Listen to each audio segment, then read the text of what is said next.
Ayun, so ayun, yung alignment naging ano na, naging welding na.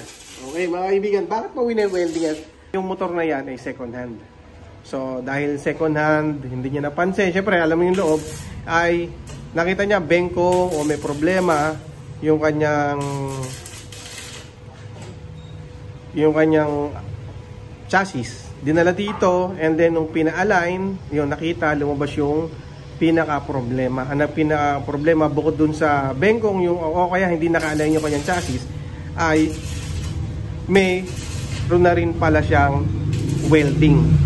Ibig sabihin yan, mga kaibigan natin at mga tropa natin, sa mga bumili ng second hand na motor, o kay sir na bumili ng second hand na motor, taga Batangas pa siya, ay yung nabili niya na second hand ay may bangga na at na-repair na. Ngayon dito nakita yung welding, kaya nung inalign, ayun, nagkaroon ng crack.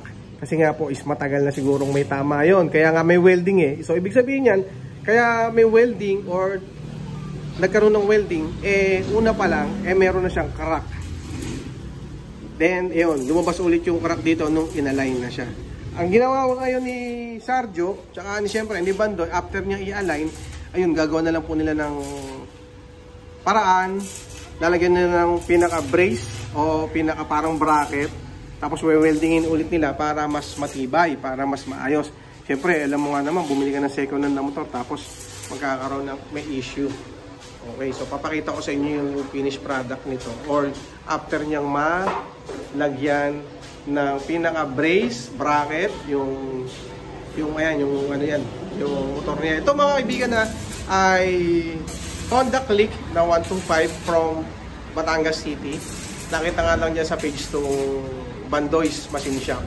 Sa mga nagtatanong muna, itong Bandoy's Machine Shop ay located sa Barangay Marinig, Cabuyao, Laguna, Southville 1. Okay, sa mga nagtatanong at sa mga gustong makapunta, magpa-align ng chassis, ng mags, magpagawa ng kung ano-ano, yan, nagagawa po nila. Ayun. So, titingnan natin after niyang ayun, welding talaga niya, sinisipat. Yan. Kaya, syempre, kung sa mga bibili ng second hand na motor, check nyo na lang mabuti yung inyong mabibiling motor para sa bandang uli, hindi tayo magsisi. Kasi nga si sir, binili niya to para mga 40 plus. Tapos, eto, pag uwi pa lang daw nila na bahay, nakita na, napansin niya na medyo tabingi.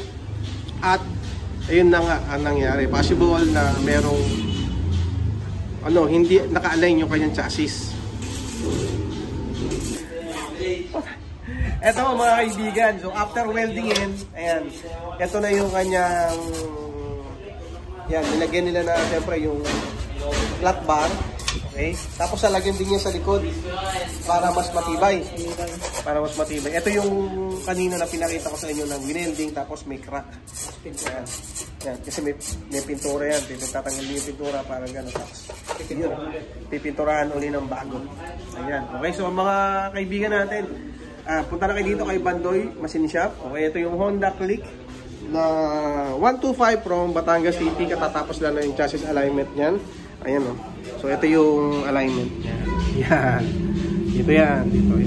Yan yung na-align yan. Okay? So punta na kayo dito. Barangay Marinig, Cabuyao, Laguna, Southville 1. Maraming salamat. Thank you!